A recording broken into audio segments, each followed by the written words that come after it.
다 같이 찬송가 180장 찬양하시겠습니다.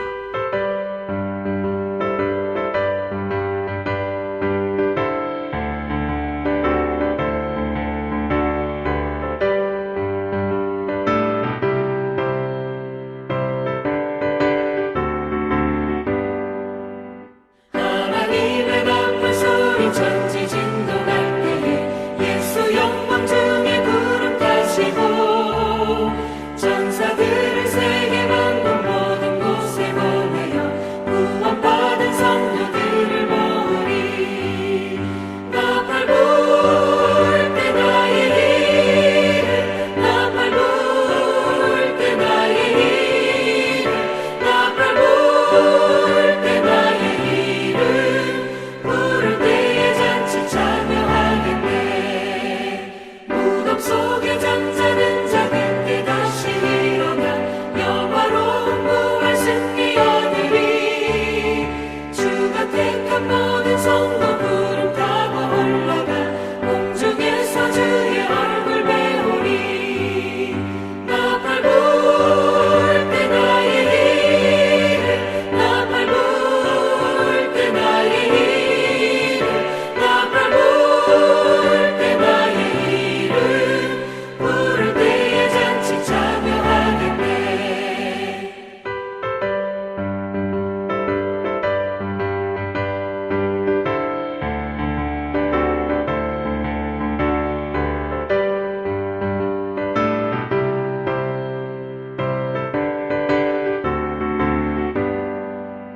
주님 다시 오실 날을 우리 알 수 없으니 항상 기도하고 깨어 있어서 기쁨으로 보좌 앞에 우리 나가서도록 그때까지 참고 기다리겠네. 나 밟을 때 나의 일을 나 밟을 때 나의 일을 나 밟을 때 나의 일을 부를 때에 잔치 참여하겠네.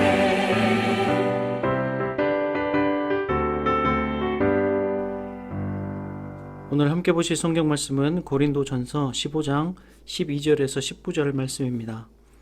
제가 봉독해 드리겠습니다.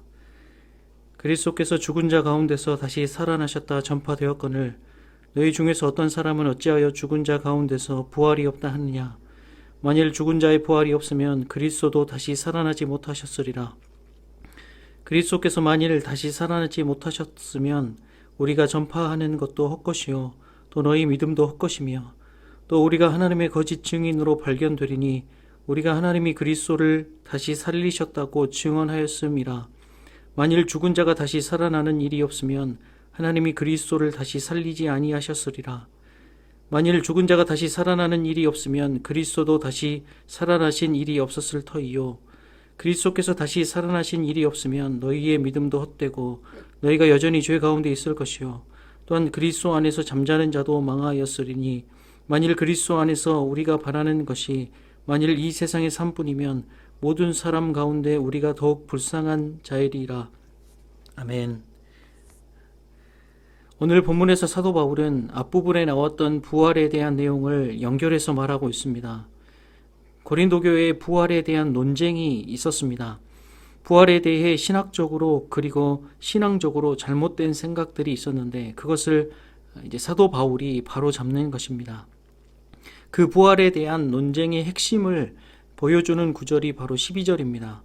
그리스도께서 죽은 자 가운데서 다시 살아나셨다 전파되었거늘 너희 중에서 어떤 사람은 어찌하여 죽은 자 가운데서 부활이 없다 하느냐. 여기에서 죽은 자 가운데서 부활이 없다라는 표현이 있는데 이 표현을 원어로 보면 죽은 사람들의 부활이라는 뜻입니다. 즉 그들이 가지고 있었던 잘못된 생각이 무엇이었냐면 그리스도의 부활을 부정하는 것은 아닙니다. 그런데 사람들의 부활은 부정하는 것입니다. 그러니까 예수님께서 부활하신 것은 믿지만 성도들, 예수님을 믿는 그 신자들은 부활하지 않는다는 것입니다. 왜 그런 생각을 했는지에 대한 여러 가지 견해들이 의견들이 있지만 많은 학자들은 소위 과실현 종말론이라는 개념을 이야기합니다. 이것이 무엇이냐면 영적 열광주의자들, 그러니까 강렬한 영적 체험을 하면서 이미 부활이 이루어졌다고 믿는 것입니다. 그래서 디모데후서 2장 18절에 보면 이런 표현이 있습니다. 진리에 관하여는 그들이 그릇되었도다. 부활이 이미 지나갔다 하므로 어떤 사람들의 믿음을 무너뜨리느니라.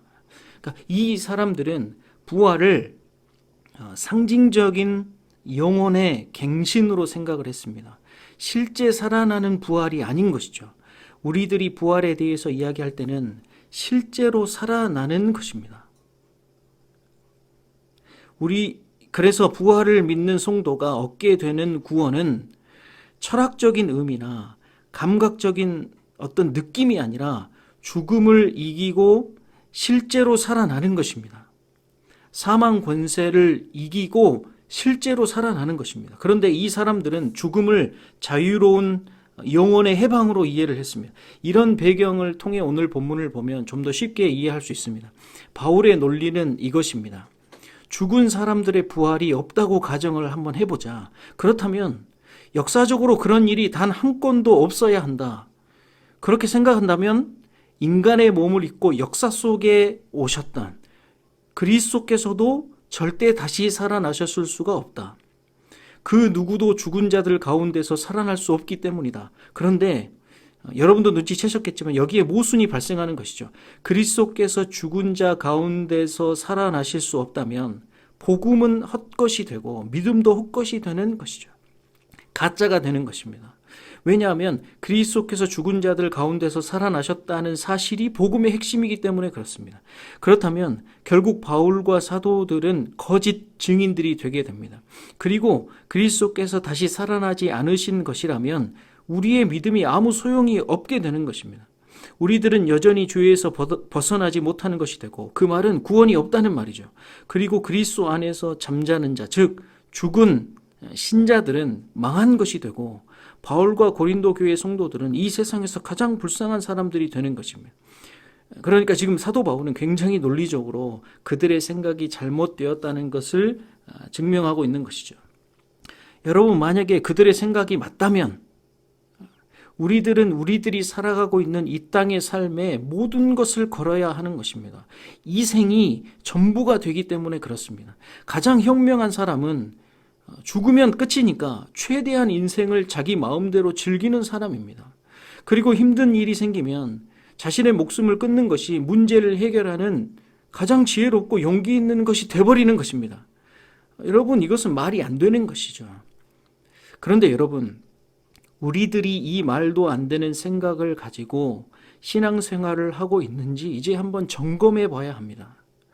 여러분은 부활 신앙을 가지고 이 세상이 아닌 완성될 하나님의 나라의 소망을 품고 살아가고 있습니까?